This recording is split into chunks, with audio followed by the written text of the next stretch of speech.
Cierre los ojos. Abra la mente. A partir de ahora, nada será literal. Esto es Irregulares. Literatura en estado salvaje.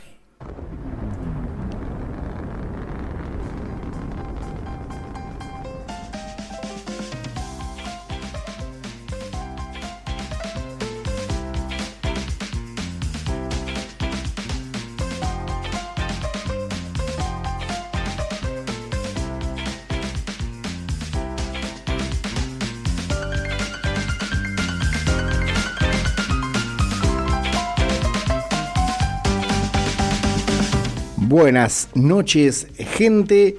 ¿Cómo están ahí del otro lado? Un Irregulares de Baker Street que se da hoy. Primer episodio de este podcast radial. Estamos en la LRM 379 de Pellegrini con una propuesta diferente que le dimos el nombre de Irregulares de Baker Street. Buenas noches, Eva. ¿Cómo estás? Hola, Marcos, y hola a la gente. Espectacular. Bueno, pasamos la prueba piloto, digamos, el martes pasado. Hicimos un programita piloto, así casi sin avisar. Muy algunos conocidos como para que nos den una devolución. Y hoy sí, salimos a la cancha con todo. Hoy salimos con todo. Bueno, ¿qué te parece, Seba, si arrancamos charlando de Pulp, Gialli? Nos adentramos en ese tema que tal vez la gente no conoce tanto. Vamos a tratar de no ahondarnos tanto, pero sí al menos generar esa intriga y ese gustito por empezar a leerlo. Me encanta el tema, me encanta la historia. Esto es parte de la historia viva de la literatura. Esto es parte no solo vamos a ver, porque Pulp, a veces hablamos Pulp y ¿qué se nos viene a la cabeza? Literatura norteamericana, pero hay mucho más que Norteamérica en esta historia. Creo que sí, por eso el Gialli, ¿no es cierto? El Gialli, los Gialli, el Giallo italiano. Y tenemos más, tenemos para hablar del británico, está el alemán, y tenemos de todo. Hay de todo, un poquito de todo. Incluso el argentino, hemos tenido nuestras... Claramente tenemos algo. Nuestros pulp, y hoy por hoy está de moda uno de ellos. Un súper vigente... No vamos a decir el nombre, vamos a guardarlo para que a ver si la gente lo descubre solo. Correcto. Bueno, yo te propongo, Seba, ya que no digo que seas un súper especialista en el tema, pero sí es una cultura literaria que te gusta por un montón de cuestiones que yo conozco tuyas personales, más que nada. Te me has ido al Zettelkasten. Veo Zettelkasten ahí, veo unos Zettelkasten. El señor Sebastián Echevers hace Zettelkasten. Yo lo hago, pero digital, por ejemplo. Ya soy analógico. Claro, yo con Obsidian, por eso nos complementamos. Yo con Correcto. Obsidian hago eso mismo, pero digital. No me encanta. La mejor manera de organizar el ideas. Conocimiento. Sí, totalmente. Es organizar conocimiento, porque a veces uno sabe de todo lo que tiene que hablar, pero cuando empieza a hablar, arranca por el medio, sigue por el final de lo que tenía pensado decir y después por el principio. Entonces, eso me pasa muy seguido, incluso en nuestras conversaciones privadas, que me voy por las ramas. Yo creo que daría para grabar nuestras conversaciones privadas porque son... Y bueno, esto va a ser una conversación privada. Probablemente. Una de tantas. Bueno, arrancamos con el pulp. Arranquemos con el pulp. ¿De qué hablamos cuando hablamos de pulp? Pulp, hablamos del origen humilde de la novela negra. Es el origen humilde de más que la novela negra, pero vamos a quedarnos ahí. Arrancamos en 1896. Hace un rato. Hace un tiempo veníamos de 1776, la Declaración de Independencia, de la Guerra Civil de Estados Unidos, veníamos de la gran crisis económica mundial del 1873, que fue la primera y en su momento la gran crisis hasta que vino la del 30, que la opacó y la borró casi de la historia. Pero en el 73 hubo una crisis similar a la del 30, que asoló principalmente Norteamérica y Europa. Bueno, en esa época, usted sabe cómo es la economía en un momento de crisis mundial. Desconozco porque por suerte vivimos en un país tan estable que no sabemos de crisis nosotros. Pero gracias a Dios hemos leído acerca de eso y hemos visto en la televisión y en el cine y entendemos medianamente de qué se trata, ¿verdad? Sí, señor. Bueno, vamos a hablar Pulp, 1896, ¿sí? Nos centramos en Estados Unidos. Frank Munsey. Frank Munsey era una persona que trabajaba en el telégrafo, un telegrafista, que un día dice, voy a editar una revista. Ajá. Y edita una revista que se llama The Argosy. Era una publicación para jóvenes, para chicos adolescentes principalmente, de que hablaba de moda, de cine, de lo que le gusta a los jóvenes, ¿no? De los autos. pero la economía estaba dura, las revistas no se vendían como pretendía y los números no cerraban. Y este hombre tuvo la idea y tuvo la brillantez de decir, la calidad del papel no importa. Esa fue su frase, ¿no? Y la calidad del papel fue lo que salvó a la revista, ya que una revista, en ese momento, igual que los libros, la calidad siempre buscaba ser la mejor, reducen los costos en la materia prima. O sea, podríamos decir que este director editorial decide, en vez de bajar la calidad de la revista, del contenido de la revista, bajar a menos páginas, decide bajar la calidad del papel. Baja la calidad del papel mucho. Estamos hablando de un papel que ellos le decían el papel basto, que es de hecho pulp. Por eso es pulpa. Claro, correcto. Viene de ahí, cuyo nombre procede de la pulpa de madera de baja calidad, de muy baja calidad. Eso es pulp.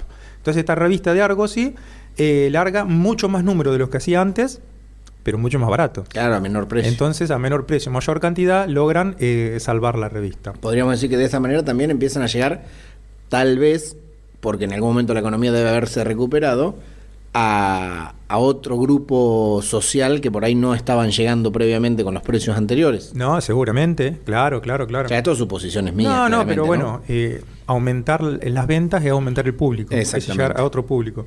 Bueno, esto fue el principio, el origen de lo que conocemos como pulp, y también fue el principio de un formato, ya que el pulp original de la revista Argosy en realidad era de 17 por 20 centímetros, que es un formato que después quedó, que hoy lo vemos en las novelas, en los libros que compramos, ¿no es cierto? Sí, señor. 17 por 17 21, por 21 es el tamaño clásico, estándar, correcto.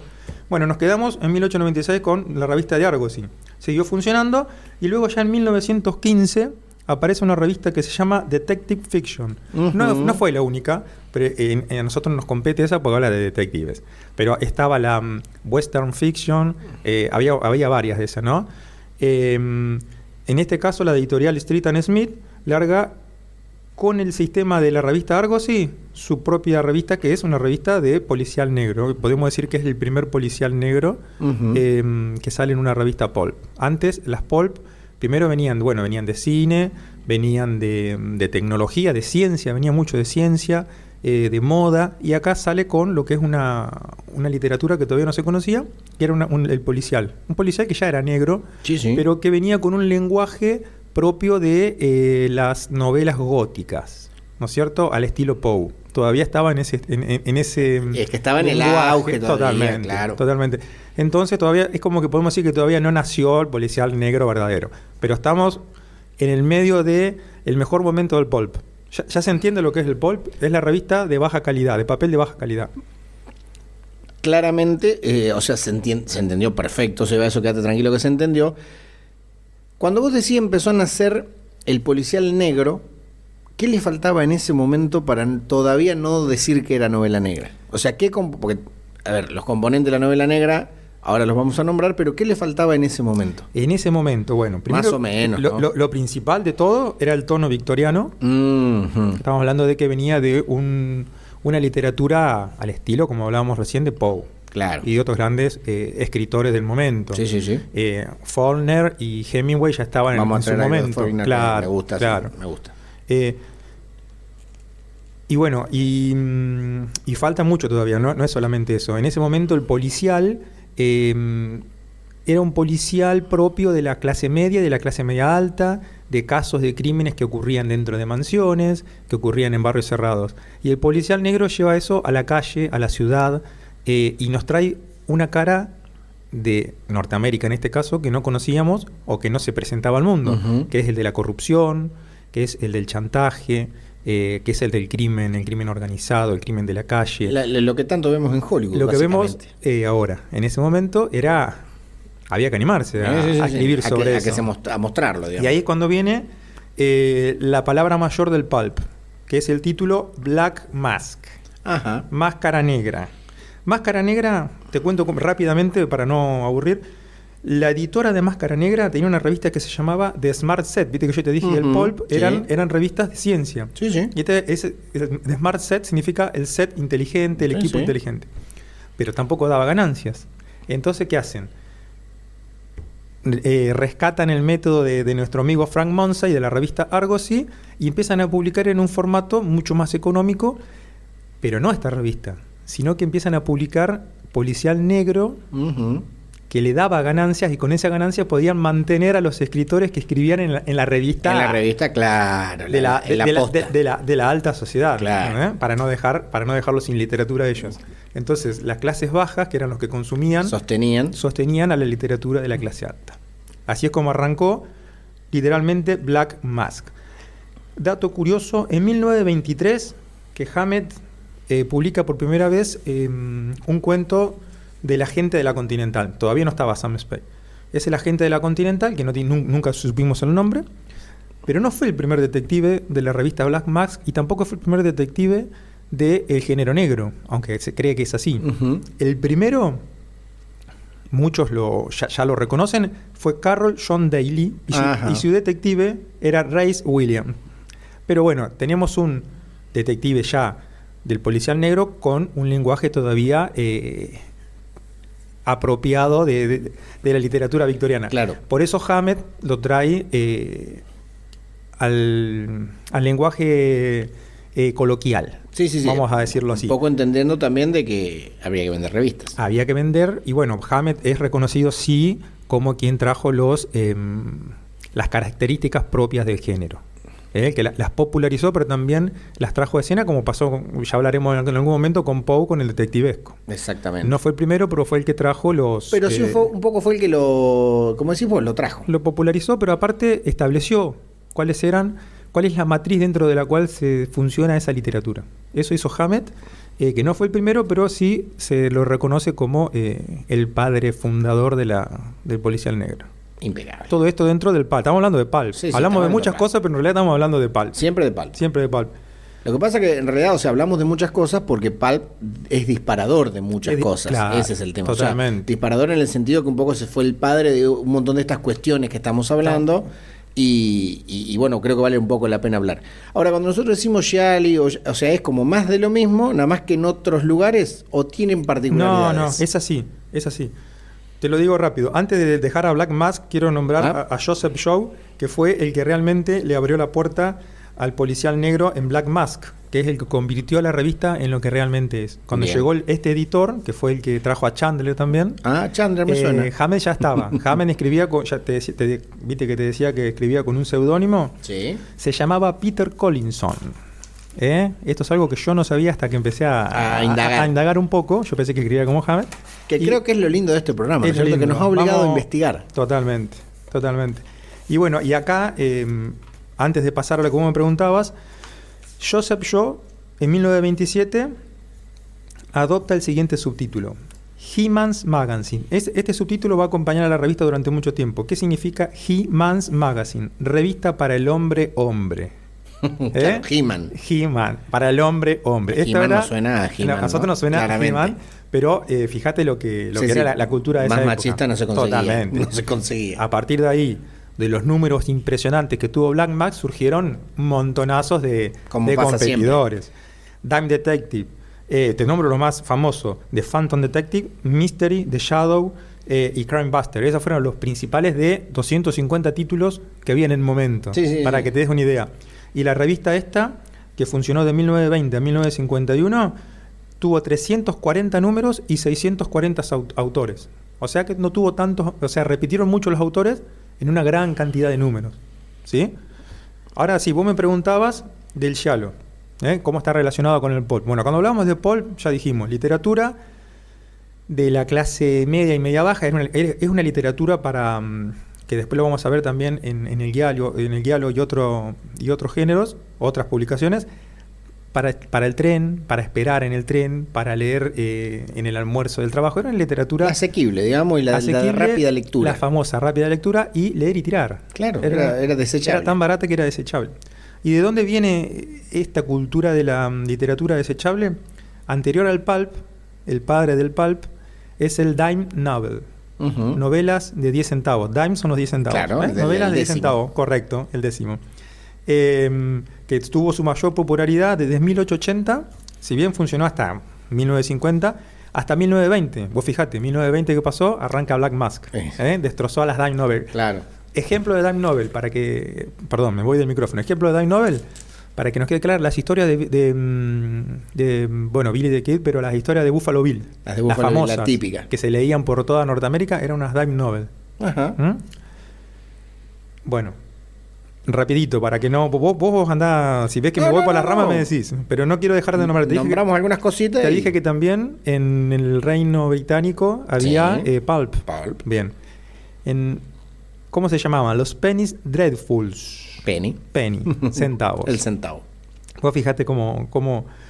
Bueno, ahora te voy a contar una anécdota de eso. Fueron publicaciones seriales populares y baratas del siglo XX, cuyo origen, en este caso, no eran las dime novels, sino que estas se nutrieron de las dime novels, pero su origen eran unos folletos criminales que se repartían, se vendían en Reino Unido entre el siglo XVIII y XIX. Y de ahí surgen los penny dreadfuls. En la calle, para mostrar lo que era, de manera peyorativa se lo nombraba como penny horrible, penny awful o penny blood. Claro, más denigrante no se conseguía. Claro, el centavo de sangre, el centavo horrible y el centavo asqueroso. Era la literatura que había en ese momento y la que realmente funcionaba y salvaba las editoriales. Sí. Esto fue el pulp. No sé si tenés alguna preguntita al respecto de eso. No, o sea, me entiendo cómo funcionó la movida, que es un poco a veces que, viste que uno piensa que vivimos cosas del momento, que ahora pasa así, y claramente la historia de la humanidad nos muestra que lo que funcionó siempre se replicó con menos tiempo de diferencia, pero en todo el mundo. Correcto. Y los negocios se copian, ¿no es cierto? Exactamente. Los modelos de negocios van, si bien evolucionan, se van copiando. Se van copiando. En realidad es una copia evolucionada en líneas generales, la copia nunca funciona. Por eso viste que es una copia diferente a veces. Correcto. Vos fíjate cómo en su momento, bueno, de Argos sí que copiaron el método de bajar los costos de producción, por ejemplo, y aumentar la clientela, el cliente, el lector. Nos quedamos en el origen del penny dreadful, que era el pulp británico, y lo que ellos publicaban eran justamente las dime novels, las novelas de 10 centavos, nada más que traducidas entre comillas, o sea, las reestructuraban, las editaban para el público británico, que tenía otro lenguaje, tenía otro nivel también cultural diferente. Entonces las mejoraban, pero producían lo mismo que se producía en Estados Unidos. Y ahí se genera una competencia feroz. ¿Por qué? Y esto nos va a sonar algo que pasa ahora en nuestro tiempo. Los penny dreadful, los pulp, las dime novels, se decía que atentaba contra la cultura. Los sectores conservadores veían cómo los valores que ellos defendían eran atacados desde esas publicaciones, porque eran publicaciones que hablaban un poco de sexo, hablaban un poco mucho de sangre, de violencia, de crímenes. Los temas tabú, digamos, del momento. Los temas tabú del momento. Y fue por eso que aparecieron varios intentos de derrocar a este nuevo género, entre comillas, nada literario. Mejor para que se establezca, ¿no? Porque ya lo hemos visto. ¿Cuál fue el intento? Si el intento de este tipo de publicaciones era bajar los costos para sobrevivir, el intento de la competencia fue el mismo. Y aparecieron las publicaciones de medio penique, porque ahora estamos en el Reino Británico. Claro. Apareció un diario de un gran editor que era Alfred Harmswit, que es muy famoso. Hizo estas publicaciones, seguramente perdiendo dinero, pero con el tiempo se dice que terminó publicando lo mismo que él combatía. Y es que sí. Y cayó en la misma trampa. Aún así, siguieron los intentos y aparecen los Half Penny Dreadful, que eran las mismas novelas, no intentando derrocarlas, sino intentando solamente ganar más dinero que ellos. Y después aparece, por último, en 1896, estamos hablando desde 1830, ahora estamos en 1896, lo que se llamó Penny Delightfuls. Y esto ya es el delicioso de un penique. O sea que ya había literatura buena, literatura a buena, bajo precio. Bueno, esto es la historia, es muy rica la historia del pulp. No, podríamos estar todo el programa hablando de esto. Yo creo que vale la pena volver en algún otro programa, recordar qué hablamos, pero vamos a volver. Yo me parece que creo que lo jugoso va a ser en otro podcast retomar estos temas y decir, es que vamos a hacerlo, vamos a hacerlo.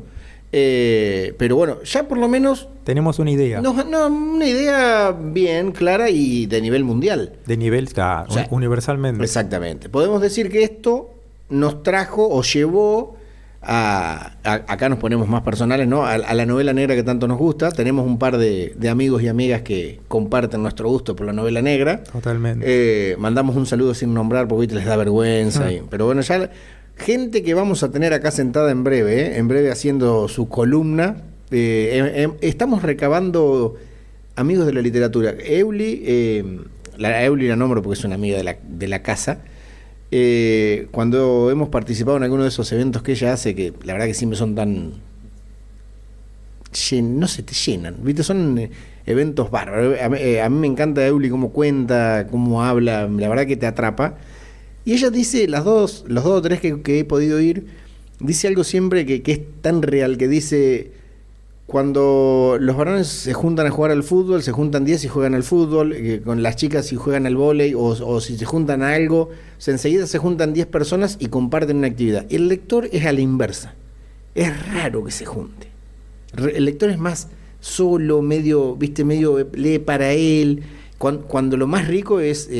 compartir lo que uno lee, ver los puntos de vista. Entonces ella dice que está buenísimo esto de hacer este tipo de eventos, que creo que un poco la idea de este programa nace de eso mismo, de cuando nosotros nos juntamos a charlar de algo que hemos leído en común, o cómo nos queremos convencer de que leamos un libro que yo leo, que vos quiero que lo leas, y otro que vos has leído te va a gustar, ¿viste? Y eso creo que es lo lindo de la literatura y de compartirla.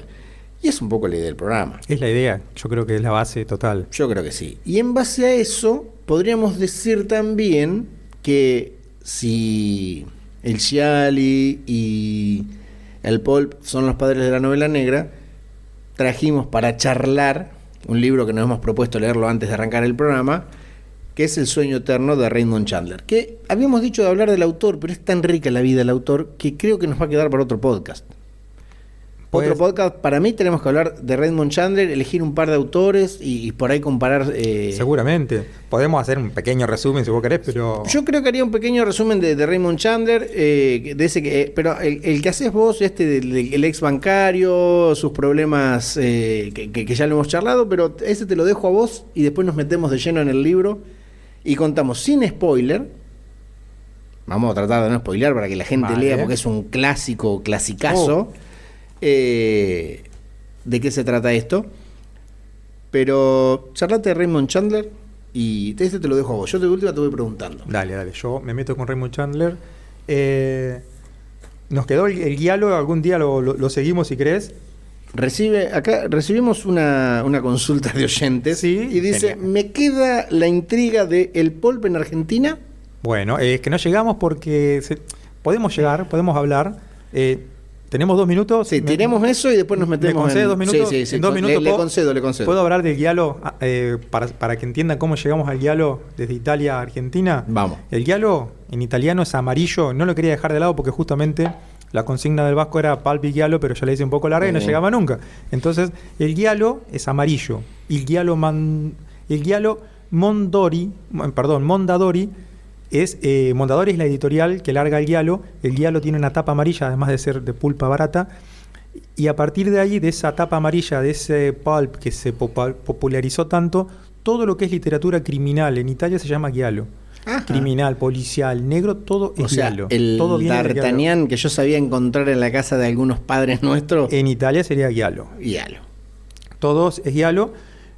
Con una diferencia, estamos hablando de literatura escrita. Usted me está hablando de cómics. Y cuando hablamos de cómics, en Italia también hay un formato que es el fumetonero, historieta negra. Ah, muy bien. Que viene del giallo. Pero gráfica. Algún día vamos a encarar esto. Vamos a traer. Y vamos a nombrar a un queridísimo director de cine, Mario Bava, que fue el primero en dirigir una película de un giallo, que era La muchacha que sabía demasiado, en 1963, pero también de un fumetonero, que este es fabuloso, que se llama Diabolic, que fue creado por 2 hermanas. Está totalmente basada en los giallos. Uh-huh. Y bueno, y es bastante más subido de tono. Y de Diabolic después vienen otros, como Satanic, Sadik. Ya los nombres te dicen, ¿no es cierto? Sí, ya más o menos vamos viendo. Todo esto, aparte de ser padre del pulp argentino, es el origen, la base de lo que conocíamos como el slasher norteamericano. Ya no vamos al cine, algún día también lo podemos hablar. No, vamos a hablar. Y del folk horror británico, que el folk horror británico es anterior al slasher norteamericano. Ajá. Y es fabuloso, tanto en literatura como en el cine. Yo creo que estos temas tenemos que dejarlos picando. Cada tema te deja... Tiene que quedar picando porque podríamos estar 4 programas. Claro. Es como un largo pasillo con muchas puertas. Yo soy de los que se meten en todas las puertas y vos por eso más de que ir al final del pasillo. Claro. Pero yo te acompaño, pero voy más lento. Voy atrás. No, vos vas investigando. Vos sos el que cuando vamos por el... ¿Cómo se llama? Por el shopping te vas mandando en todas las tiendas. Correcto. Sí. Bueno, querían hablar de polvo argentino rápido. Esto lo digo de memoria. En 1920 y pico, uno de los primeros fue, si mal no recuerdo, el Tony. Sí, señor, que era una revista que se sabía encontrar mucho. Claro, en esa también estaba D'Artagnan, que esa vino más adelante, en 1950. No, D'Artagnan es del 50 y pico. Bueno, ahí vamos a encontrar guionistas. Coetaria del 50 y pico, ¿de quién estamos hablando? Coetaria ahí. ¿El 50 y pico? El Eternauta es... Bueno, justamente, te iba a decir eso. Uno de los guionistas era él, Ostertel, y el otro era Robin Wood, uno de los grandes, de los más famosos guionistas de los cómics argentinos. Sí, señor. No recuerdo los ilustradores, en su momento me lo sabía porque... Siempre hablamos lo mismo, que parece que nos olvidamos de algo tan importante como la novela gráfica, es verdad. El ilustrador fundamental. Totalmente. Que te deja un texto o alguien y vos tenés que salir inventando qué. Totalmente. Bueno, algún día podemos hacer... un bloque exclusivo de eso. ¿Le parece? Sí, vamos. Me corto porque yo le pedí 2 minutos y me fui como 4. Nos fuimos. Nos metemos en Raymond Chandler. Rápido. Pero resumen rápido. Bien. Y nos metemos en la novela. Bien. Cuando hablamos de Raymond Chandler, ¿de qué hablamos? Detectives, mujeres fatales, corrupción, calles mojadas, calles sucias, ¿no es cierto? Chantaje. Te lo resumo en 2 palabras. Chandler nació... Novela negra. Nació en Chicago, 1888. Te lo voy tirando rápido. Sí. Su padre los abandona. Su madre es de origen irlandés. Se van a vivir a Inglaterra, donde tiene familiares. ¿Cuál es su idea? Mandarlo a una buena escuela, una buena educación. Y él realmente va a buenos colegios británicos. Tiene un tío que le financia la educación. Y bueno, ahí aprende, entre otras cosas, varios idiomas. Él hablaba griego, latín, era un experto en literatura clásica. Vuelve a Estados Unidos, ¿sí? Porque quiere probar suerte y tiene varios trabajos. En el viaje conoce a una pareja, los Pascal, de Julian y Sissi, se hace muy amigo, y esto es importante.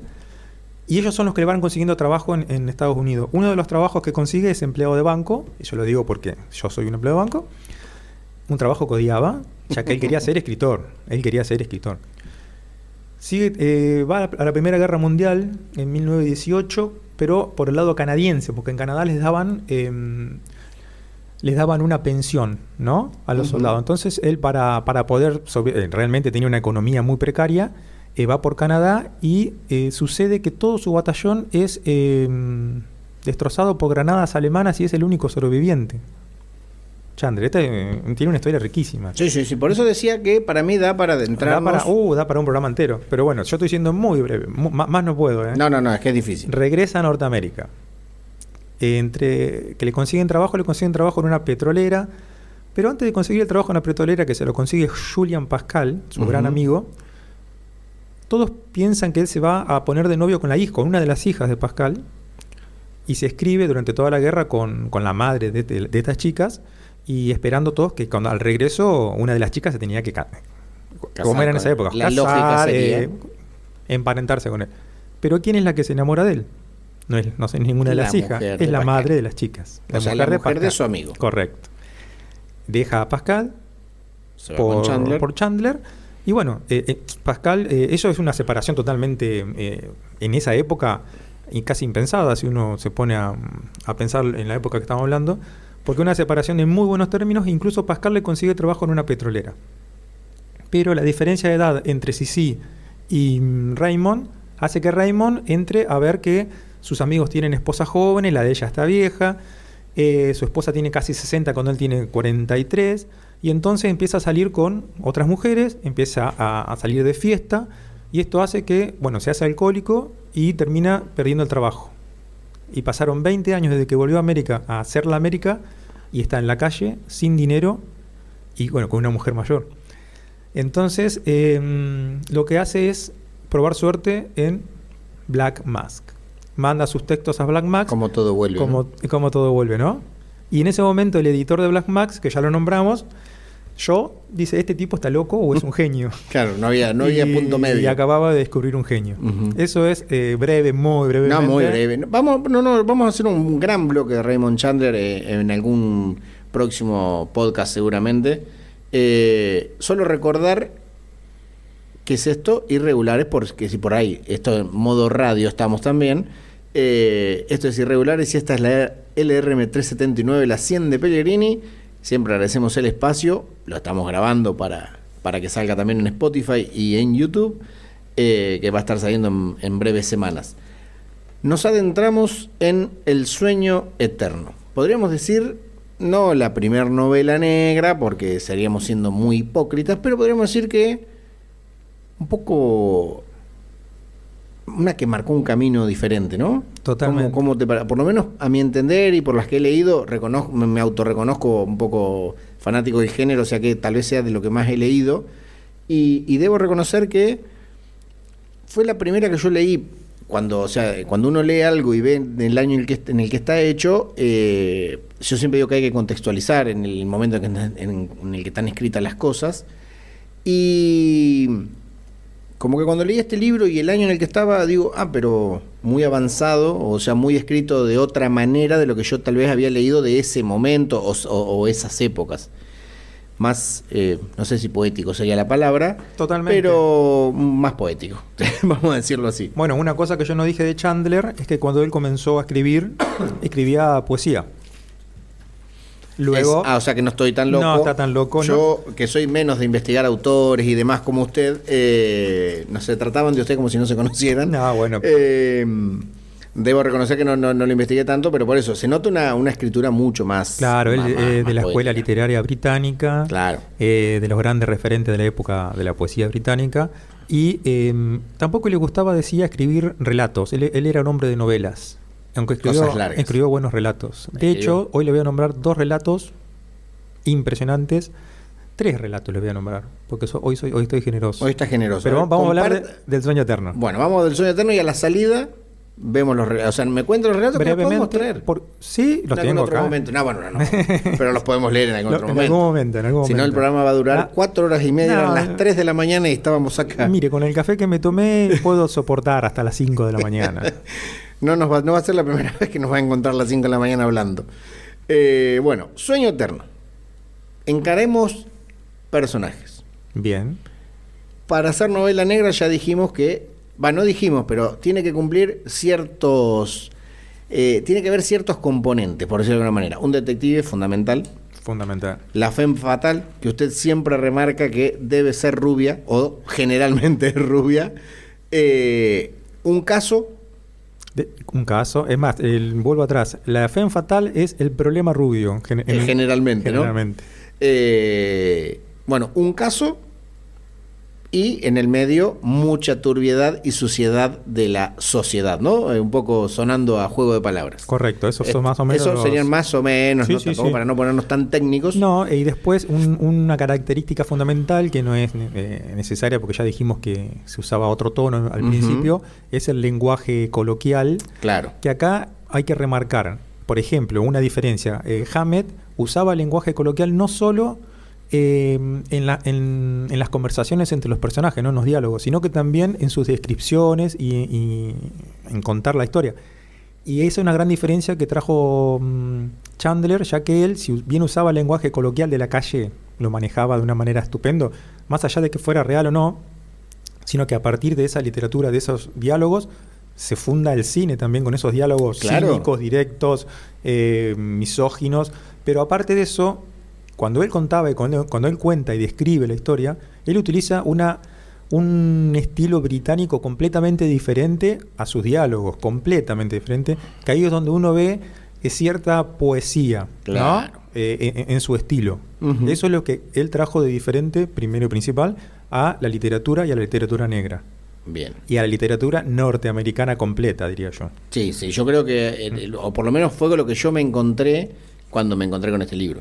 Que como lo charlábamos antes, Eva, de arrancar con todo esto, que era un libro que no había leído. O sea, yo al leerlo, o sea, a ver, debo reconocerme que lo leí ahora, no es que lo leí hace un montón, no, lo leí ahora para este programa y me encontré con eso de haber leído otros libros de ese momento y no tener este tipo de escritura, porque medianamente uno los tiene en la cabeza, ¿no? Bueno, dijimos que tiene que haber sí o sí un detective. Correcto. ¿Cuál es el detective de El sueño eterno? de Raymond Chandler, Philip Marlowe, detective que sostiene en varias de sus novelas. Sí. Detective interpretado en una película por...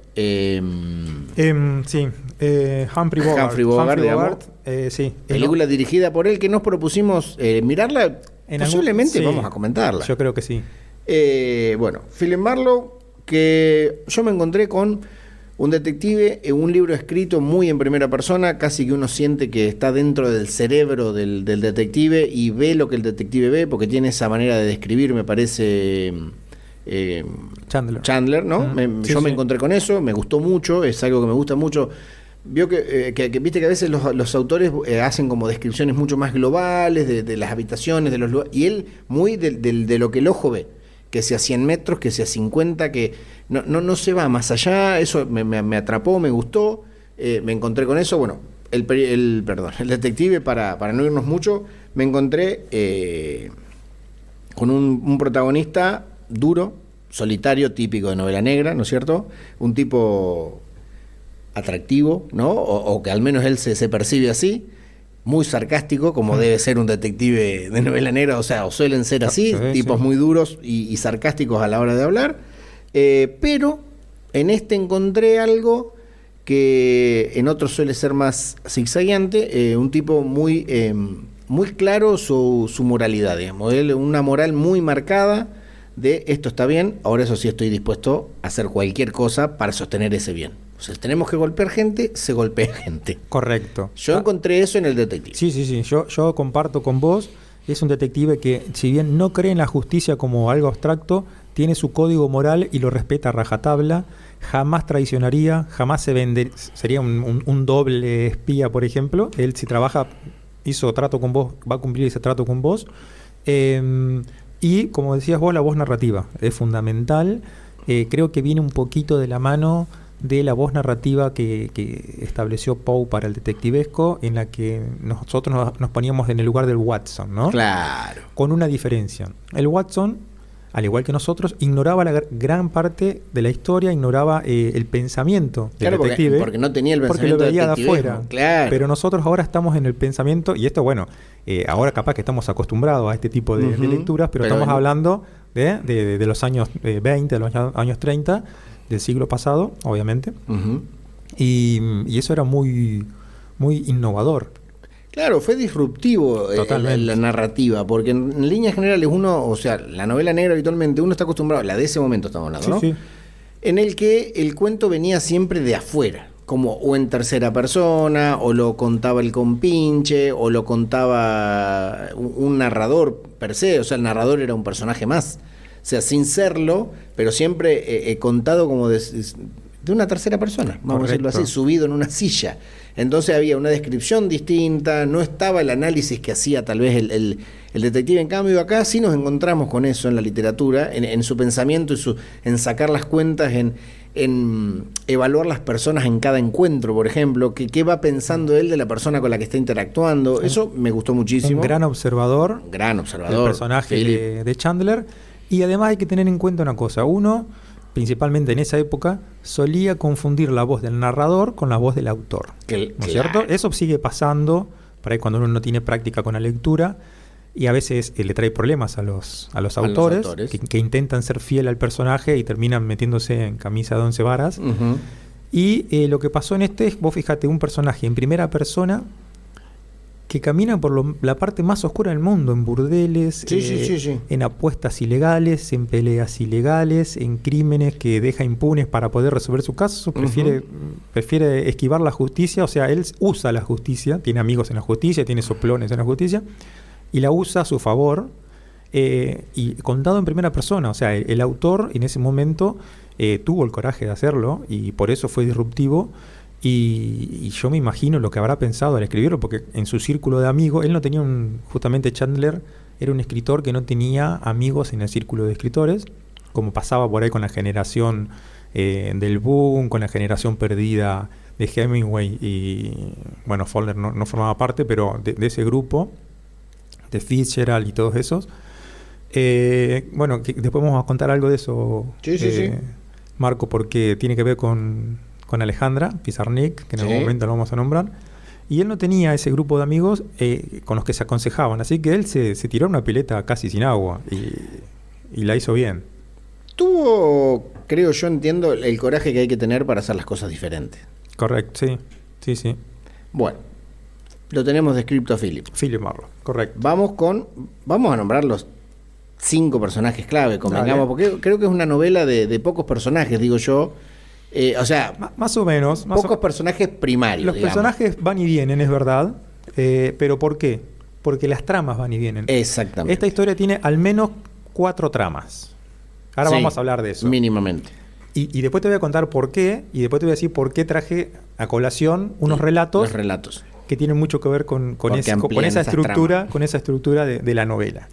Bueno, después está el general Sternwood, que correcto. Es un millonario anciano, ex militar, por eso general, correcto. Que es el que lo contrata para resolver un crimen que a priori pareciera ser medio poco para él, y ahí medio enseguida nos damos cuenta que atrás hay otra cosa más importante tejiéndose, y el mismo Philip entiende que este primer caso es un poco una prueba ahí, a cortito se da cuenta que dice, bueno, tendré que resolver esto para que me den el otro. En eso están, creo que está bien ahí el general Sternwood, no hay mucho más. Perfecto, sí.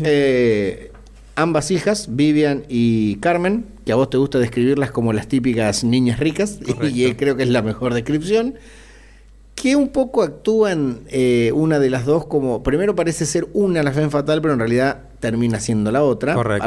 A priori parece la más chica, que sería Carmen, parece ser la femme fatale de la novela, termina siendo Vivian, ¿no? A priori, y alguien que vamos a nombrar, no sé si nombrar el nombre.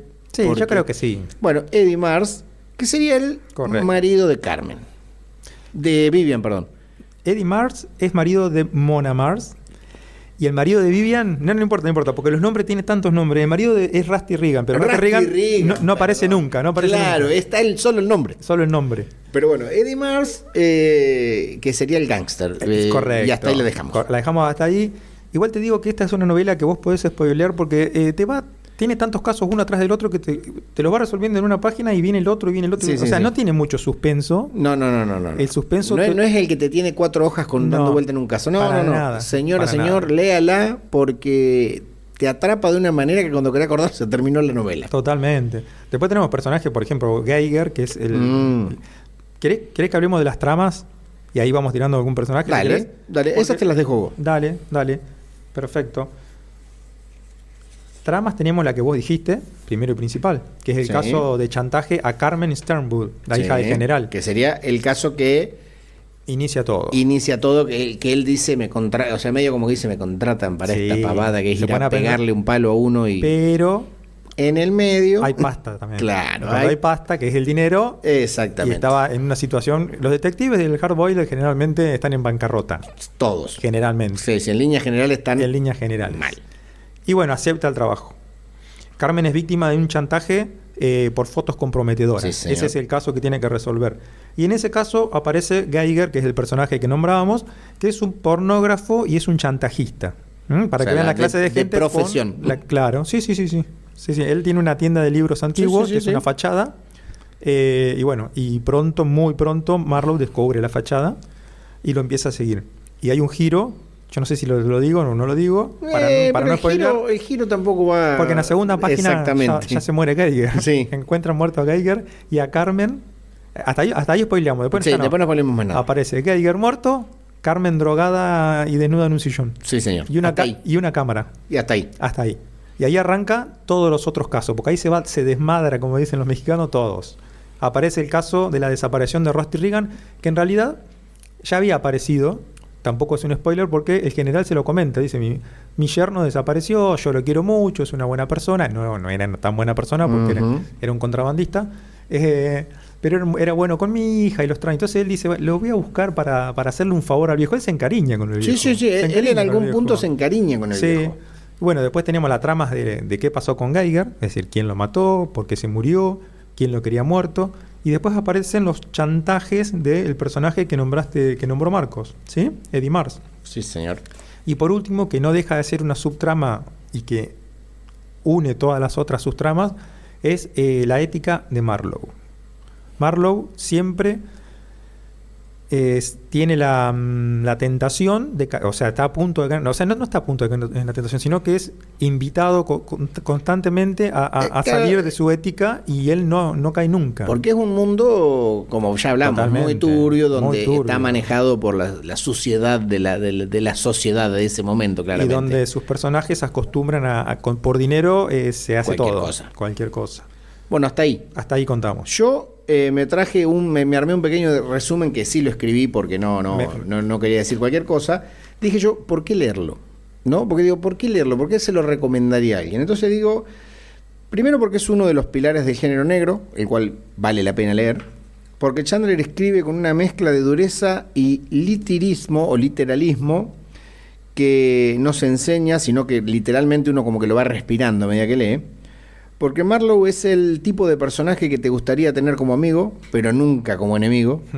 Y porque al final el sueño eterno no trata solo de resolver un crimen, trata de caminar recto en un mundo torcido, que es un poco lo que decía recién, por eso quise meterlo en este momento. Porque bueno, aunque cuesta caro, porque a él le cuesta muy caro sostener esa rectitud, creo que por eso vale mucho la pena leer el libro, y que es de una rápida lectura, literal. Sí, yo sí. se lo digo a todo el mundo, es un libro que se lee muy rápido. Y que te abre la puerta a otros muchos libros, no solo del mismo personaje. Son 6 novelas de este personaje, hay algunos cuentos también. Y bueno, hablando de los cuentos, ¿querés que Hablate de los relatos? Voy a hablar de dos. Te aclaro que estamos a 10 minutos de las 11. Bueno, pero no puedo pasar 10 minutos, no podemos pasar. Claramente. Rápido, 2 relatos: Killer in the Rain, de 1935, que es El asesino en la lluvia, y El telón, de Curtain, de 1936. Estos 2 textos, o sea, la novela es una novela que también es disruptiva. Dejate ese Zettelkasten a mano, porque eso lo tenemos que traer. Porque lo leí y no me acordaba. Cuando lo dijiste me acordé que lo había leído. Y vale la pena. Y vale la pena porque decíamos que era disruptivo, ¿no es cierto? Desde la voz del personaje, desde los temas que trataba, pero también de la estructura de la novela, que no es tan lineal como otras novelas venía siendo la novela en general.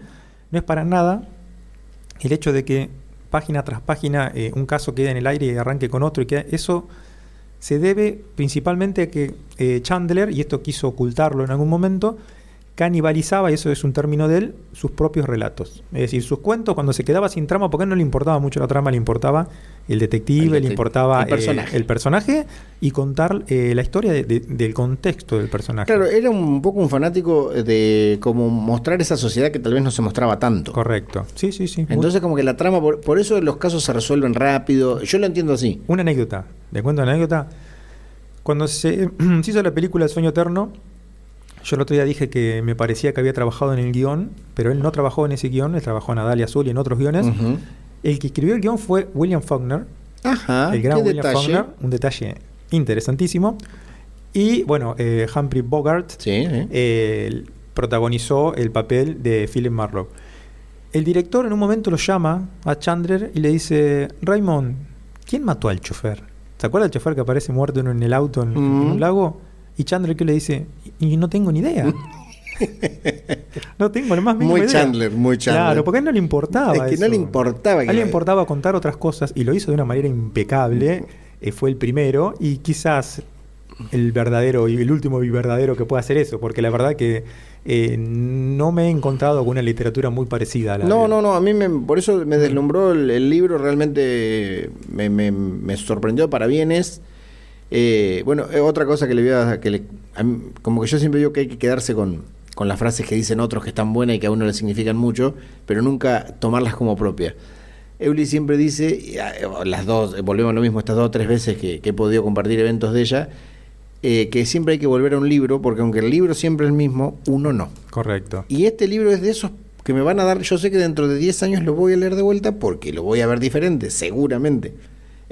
Así que invitamos a que todo el mundo lo lea.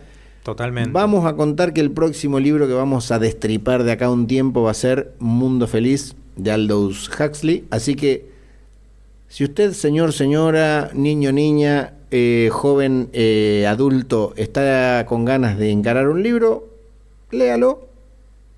y lo charlamos juntos. De acá a unos programas, 4 o 5 vamos viendo. En el medio tenemos bastante para hablar. Estamos planificando invitados, va a haber cosas. Queremos sumar a escritores que nos compartan sus cuentos para leerlos nosotros o invitarlos a leerlos a ellos. La semana que viene tenemos una invitación a una lectura de cuento y posiblemente una columna. Mi amiga no me va a fallar. Mi amiga M no me va a fallar y va a hacer una columna de recomendados. Así que creo que vamos a tener un lindo programa la semana que viene también.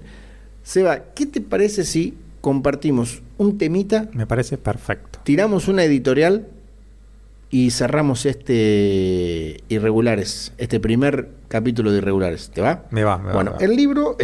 Ya el chabón se había vuelto loco. Bueno, pero el tema tiene algo que ver con un libro, me parece. Sí, señor. Yo voy a dejar que usted cuente, porque como todo buen hombre no puedo hacer dos cosas al mismo tiempo, o busco el tema o hablo. Yo voy a decir que el tema es solo de Daniel Camino 10. Tenemos productora musical, que es la que nos recomendó esta música. ¿Cómo se llama el tema, Seba? El tema se llama Macondo y le va a sonar a muchos lectores. Está relacionado con, si no me equivoco, un premio Nobel. Así que, bueno. Lo voy a poner despacito mientras usted cuenta de dónde viene. Macondo ya... Un tema que no conocía, muy lindo. Me lo acaba de presentar acá mi amigo Marcos. Y ya con el título uno se da cuenta de dónde viene y se da cuenta de que no es casualidad. Escuchemos el tema. No, pero diga, ¿de dónde viene Macondo? ¿Qué es Macondo? ¿Qué es Macondo? Macondo es el pueblito de aquel libro que yo no recuerdo. Macondo. Macondo, sí, el pueblito de 100 años de soledad. De 100 años de soledad de Sí, Gabriel sí. García Márquez. Así que les dejamos este tema coral, porque es coral la versión, de Macondo de Gabriel García Márquez. O sea, obviamente no es de él, pero bueno. Es Macondo de él. Macondo es de él. Lo escuchamos un ratito, respiramos, tomamos un poquito de agua, café, volvemos con una editorial y cerramos Irregulares. Impecable. 100 años Macondo, eres epopeya de un pueblo olvidado. Macondo, sí señor, en 100 años de amor esa historia. Eres epopeya de un pueblo olvidado. Macondo, sí señor, en 100 años de amor esa historia. En Macondo yo vuelvo a vivir, en mi memoria quemada en el sol. Mariposas amarillas, Mauricio en Babilonia. En Macondo quiero vivir. Mariposas amarillas que vuelan liberadas. En Macondo me quedo yo. Mariposas amarillas, Mauricio en Babilonia. En Macondo quiero vivir. Mariposas amarillas que vuelan liberadas. En Macondo me quedo yo.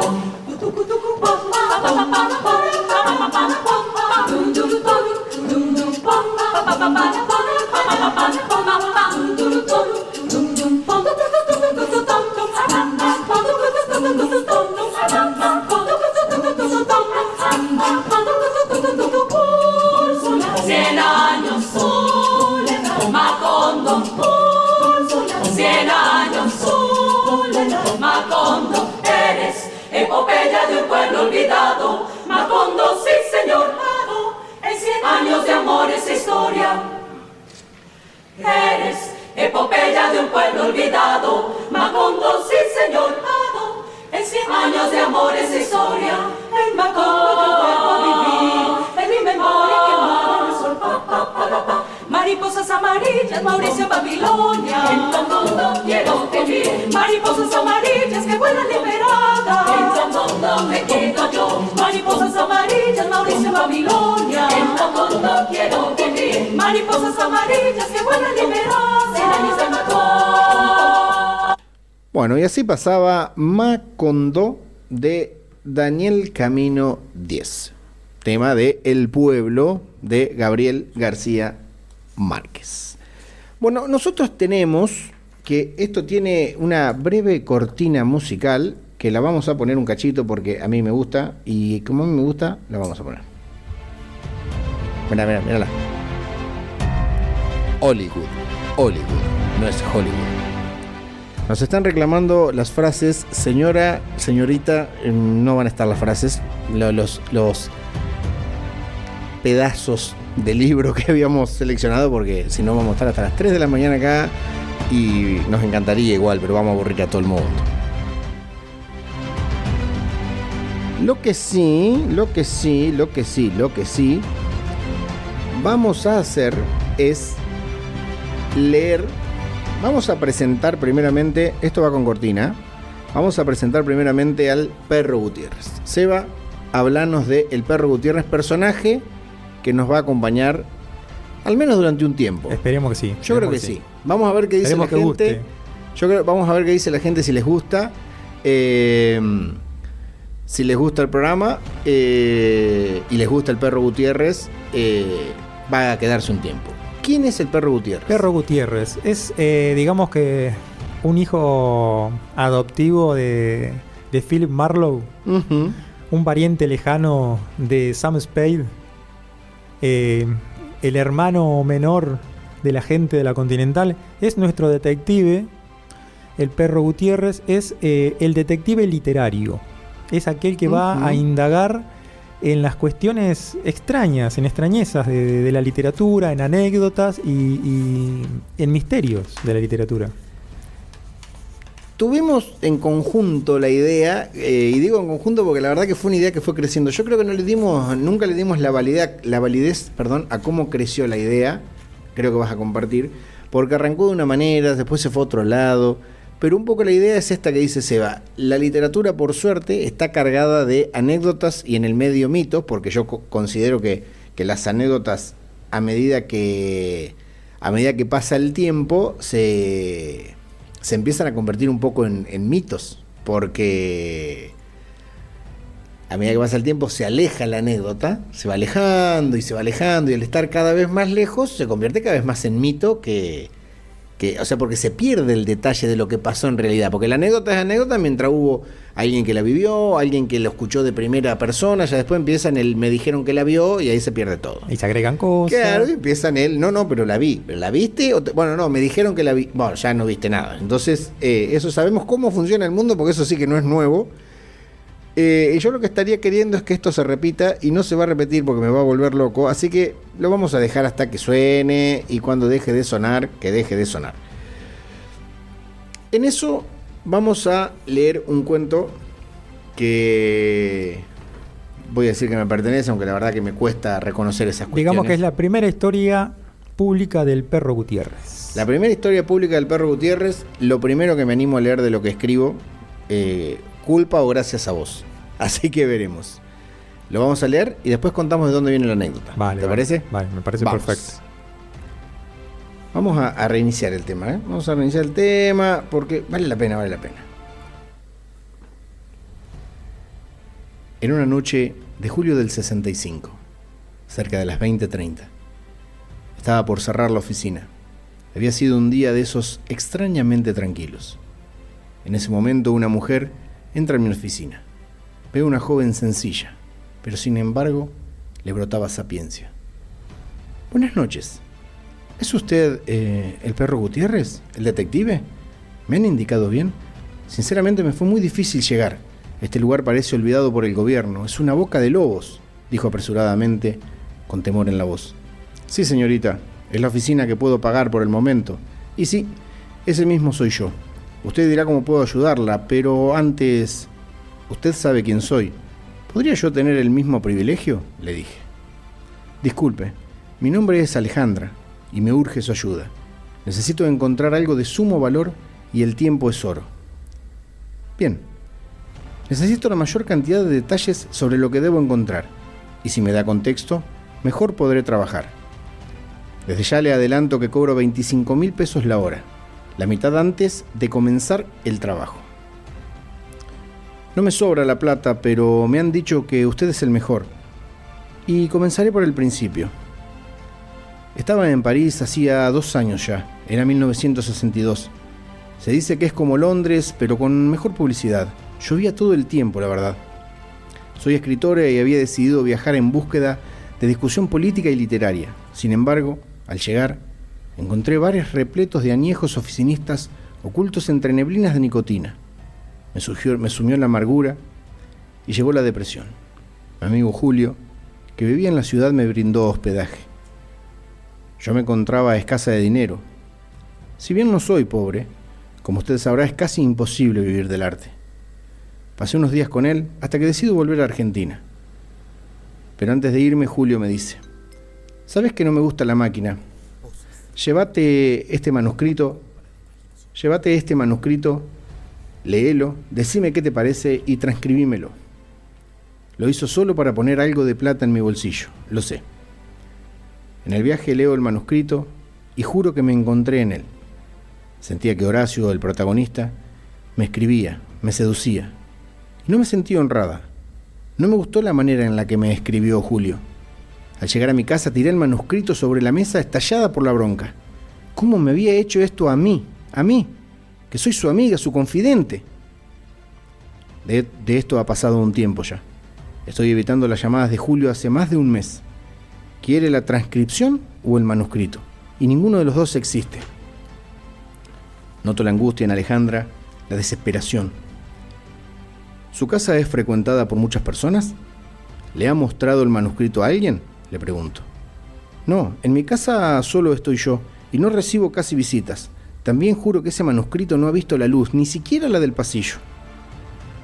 Vayamos a su casa, ¿le parece? Para tomar conciencia del lugar, le dije. Camino a su casa, en diálogo conmigo mismo, me decía: ¿quién no ha perdido una media, la billetera, los anteojos en su misma casa? ¿Quién no ha mirado sin ver? Tal vez Alejandra solo necesitaba un par de segundos ojos, alguien que le hiciera ver lo que ella no estaba viendo. Al llegar el paisaje, sin embargo, no era el más alentador. Desorden, hojas y libros hasta donde la vista alcanzaba. Algo semejante a un basurero, pero sin la mugre. ¿Cómo no va a perder cosas esta mujer?, me dije. Comienzo a interrogar a Alejandra. ¿Dónde dejó el manuscrito?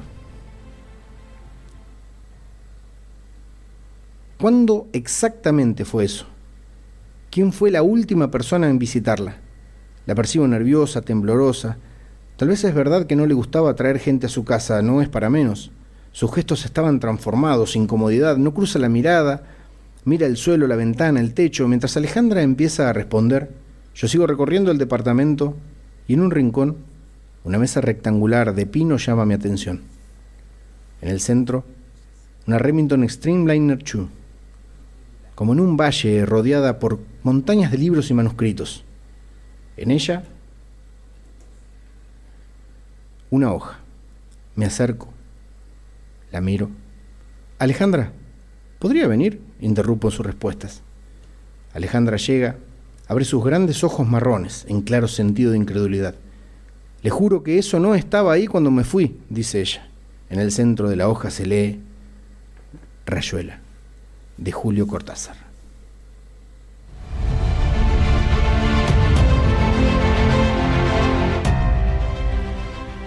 Bueno, este humilde intento de escritura detectivesca. Cuente la anécdota real, don Sebastián. Primero que nada, muy bueno el relato, muy buena presentación de nuestro personaje, el perro Gutiérrez. Y bueno, contamos que esto es una anécdota, podemos decir que ha sido real, quizás, entre Alejandra Pizarnik y Cortázar. Alejandra, en algún momento desencantada por la vida, por el contexto social argentino, se va a París, donde vivía Cortázar, y ella va con la ilusión de los años 20, de la generación perdida. Para el público decimos que la generación perdida es un término, bueno, de Gertrude Stein, una famosa artista y amiga de artistas de expatriados que iban a París, desencantados también por el tema de la guerra en 1920, ¿no? Luego de la Primera Guerra Mundial.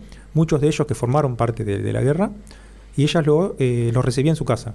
Por ejemplo, a los escritores le leía la obra y les criticaba, a los pintores también.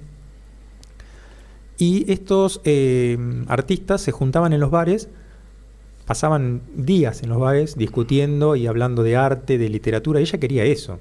Y fue allá y se encontró totalmente con un mundo totalmente distinto, perdón la repetición, en donde solo encontraba oficinistas y gente de traje y corbata muy ajustada, que estaba muy lejos de ser lo que ella había escuchado que era París. Claro. le agarra una decepción, ella sufre problemas siempre de ansiedad y depresión. Recordemos que Alejandra, que ya vamos a hablar de ella porque vale la pena, creo que vamos a traer algo también, en algún punto decide quitarse la vida, no entremos en esos detalles, ya creo que vamos a llegar en algún momento, sí. Pero esta anécdota es más divertida. Claro, quedémonos con la parte linda. Y la amistad que forja con Cortázar a la vez sabe que está necesitada de dinero, porque ella cobraba una beca por un trabajo que no hizo y que tuvo que abandonar y que de hecho perdió esa beca en manos de una amiga de ella, así que estaba muy desencantada, haya sido antes o después de esta anécdota. Entonces Cortázar, para hacerle un favor, le dice, bueno, transcribime mi obra, y le da el original de Rayuela, era el único que tenía, se lo da a Alejandra, que vuelve a Argentina, a Buenos Aires, lo transcribe pero lo pierde y no lo encuentra, y Cortázar, desesperado porque era el único ejemplar que tenía, imagínense ustedes, casi nos perdimos Rayuela. Casi nos perdimos Rayuela. por el desorden de una Alejandra también, pero los genios viven en el desorden. Viven en el desorden. Muchos viven en el desorden. Sí, que para ellos debe ser un orden. Probablemente. Y esa es la anécdota que trajimos hoy. Y nosotros decidimos darle una vuelta de rosca detectivesca y meter al perro Gutiérrez en la resolución del caso. Y un poco, no sé si paranormal decirlo, aparecía Rayuela transcrito ya. Pero bueno, espero que les haya gustado. Y bueno, invitamos a la audiencia que tenga cuentos a escribirnos en nuestro Instagram irregularesbs, de Irregulares de Baker Street. En breve vamos a tener nuestro sitio también y va a estar este podcast en Spotify y en YouTube. Todos aquellos que escriban, vamos a crear una casilla de correo de Irregulares también, así nos pueden escribir por ahí. Creo que vamos a armar una linda comunidad. Todo aquel que quiera compartir el cuento o algo que haya escrito nos los puede enviar, nosotros los podemos leer o buscar la manera de el que quiera venir a leerlo al programa más que invitado, tratando siempre que sean cuentos no eternos, de que se hagan muy largos, aunque siempre con vos decimos que las cosas duran lo que tienen que durar. Pero bueno, tratando de que sean cuentos breves o relatos medio breves, para que no se vaya una hora leyendo algo, me parece, nada más. Seba, creo que estamos para finalizar un nuevo Irregulares, un primer Irregulares. Un primer Irregulares, como siempre, muy feliz por la oportunidad de acercar a la gente y de nosotros poder acercarnos también a ustedes y todo lo que tenga que ver con la literatura, en nuestro caso, que es nuestro frente de batalla. Y bueno, siempre nos quedan temas... Siempre nos quedan... Que creo que eso es lo lindo. Eso es lo lindo, eso es lo que hablábamos recién fuera del aire. Todos los temas que nos quedan sin contar. Sí. Así que bueno.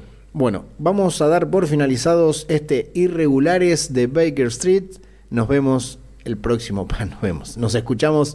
próximo martes, 22 horas en vivo por LRM 379, la 100 de Pellegrini, y LRM379.com.ar para escucharnos en vivo.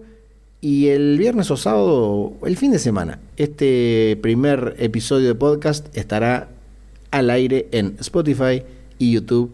También los esperamos ahí. Seba, muy bueno, gracias. Y nos escuchamos el martes. Nos escuchamos el martes y nos vamos con un Irregulares.